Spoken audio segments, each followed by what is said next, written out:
Welcome to the Genius Factory. Enjoy the video. In this video, I will show you how to make delicious macaroni salad with evaporated milk. We'll start by gathering all our essential ingredients. You'll need 8 ounces of elbow macaroni, 1 cup of evaporated milk, and 1 cup of mayonnaise.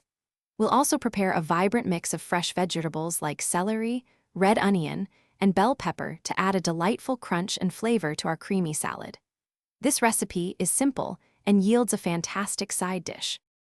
First, let's prepare our macaroni. Bring a large pot of salted water to a rolling boil. Add 8 ounces of elbow macaroni and cook it according to package directions until it's perfectly al dente, usually around 7 to 9 minutes. Once cooked, drain the macaroni well and rinse it under cold water. This step is crucial to stop the cooking and remove excess starch, ensuring your salad isn't sticky or watery.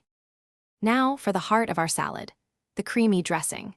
In a medium bowl, whisk together 1 cup of evaporated milk and 1 cup of your favorite mayonnaise until smooth.